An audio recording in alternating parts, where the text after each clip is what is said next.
বিভিন্ন কারণে শিশুর বাতরোগ হতে পারে, সুনির্দিষ্ট কোনো কারণ জানা যায়নি।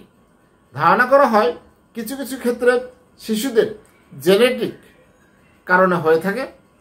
বংশগতির ধারক ও বাহক ডিএনএ লেভেলে কোনো পরিবর্তন যদি শিশুর জন্মের সময় থেকে নিয়ে আসে, তাহলে জুভেনাইল ইডিওপ্যাথিক আর্থ্রাইটিস অর্থাৎ JIA বেশি হয়।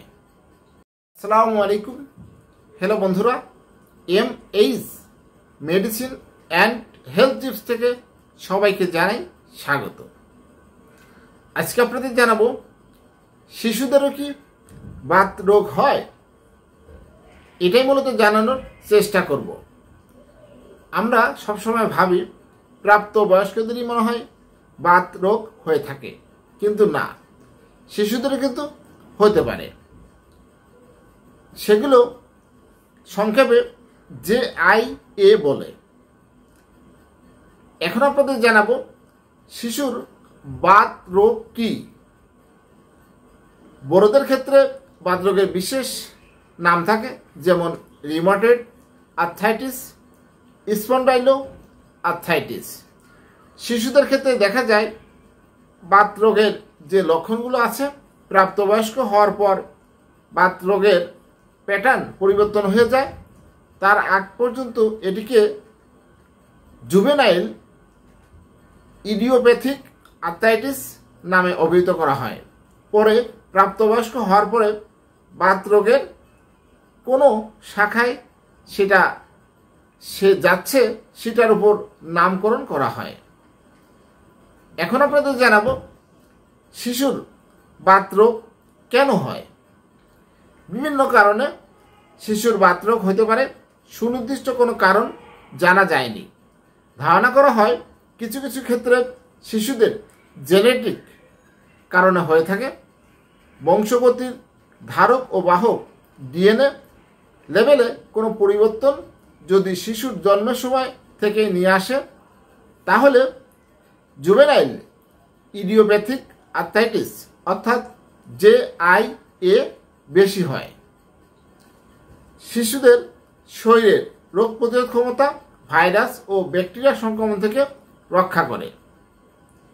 শরীরের রোগ প্রতিরোধ ক্ষমতা ভাইরাস ও ব্যাকটেরিয়ার সংক্রমণ থেকে রক্ষা করে, কিন্তু বারবার সংক্রমণ ঝুঁকি, বিশেষত কিছু সুনির্দিষ্ট ভাইরাস সংক্রমণের কারণে শরীরের যে রোগ প্রতিরোধ ক্ষমতা সেটি স্বাভাবিক কোষের বিরুদ্ধে বেশি সক্রিয় হয়ে শিশুদের বাত রোগ তৈরি করতে পারে। শিশুর বাত রোগের লক্ষণ কি, এটা আমাদের জানা প্রয়োজন। জুভেনাইল ইডিওপ্যাথিক আর্থ্রাইটিস 16 বছর বয়সের নিচেই শিশুদের হয়। শিশুর 2 থেকে 4 বছর বয়সে এবং 11 ও 12 বছর বয়সে জুভেনাইল ইডিওপ্যাথিক আর্থ্রাইটিস হওয়ার ঝুঁকি বেশি। বয়স 16 বছরের বেশি হলে রোগীকে প্রাপ্তবয়স্ক বাত রোগী হিসেবে বিবেচনা করা হয়। বাত রোগের কিছু লক্ষণ রয়েছে, সেটা আপনাদের এখন জানাবো। 1. 3 বা 3-এর নিচেই অস্থিসন্ধি আক্রান্ত হয়। 2.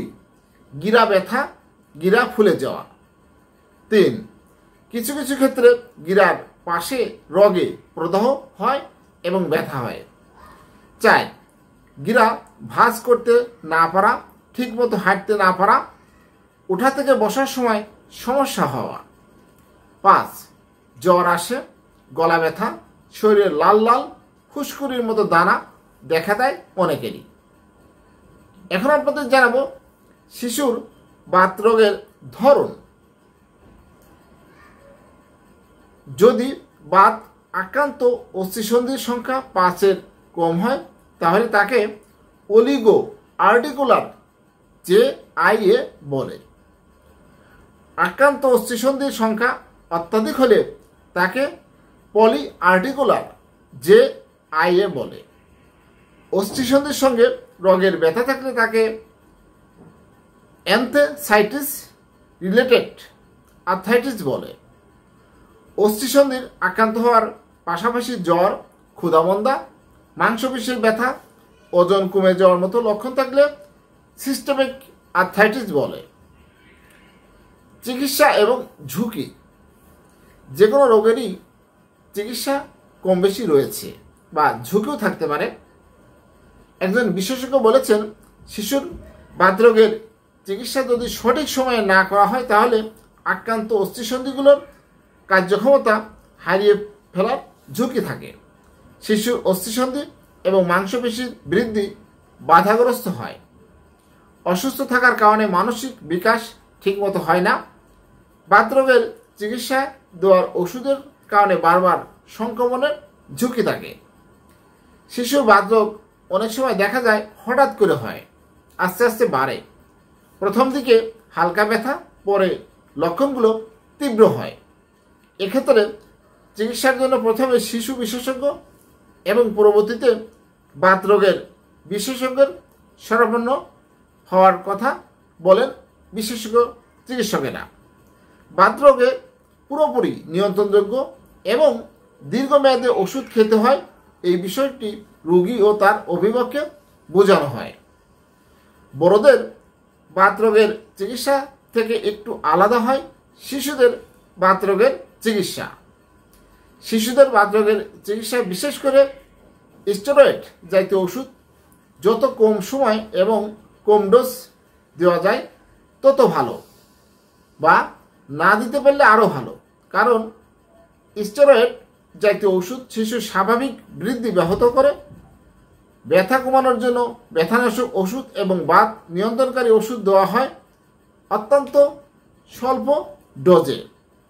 শিশুর ওজনের সঙ্গে সামঞ্জস্য রেখে ওষুধ দেওয়া হয় রোগীকে নিয়মিত ফলো আপে রাখা, ওষুধের পার্শ্ব প্রতিক্রিয়া হচ্ছে কিনা, শিশুর স্বাভাবিক বৃদ্ধি ব্যাহত হচ্ছে কিনা সেদিকে নজর রাখার কথা বলেন বিভিন্ন বিশেষজ্ঞ চিকিৎসকেরা। একই সঙ্গে শিশুর বাতরোগ ভালো হয়ে গেলেও পরে আবার বাতরোগ ফিরে আসতে পারে, সেজন্য রোগী ও অভিভাবকদের সচেতন থাকতে হবে। হ্যালো বন্ধুরা, আরেকটা বিষয় হচ্ছে শিশুদের ইপিআই সিডিউ এর টিকার পাশাপাশি শিশুদের ইপিআই সিডিউ এর টিকার পাশাপাশি অতিরিক্ত আরও কিছু ভ্যাকসিন দিতে হয়। একটি বিষয় মনে রাখবেন, যা কিছুই ওষুধ গ্রহণ করুন না কেন অবশ্যই বিশেষজ্ঞ চিকিৎসকের পরামর্শ নিয়ে গ্রহণ করবেন।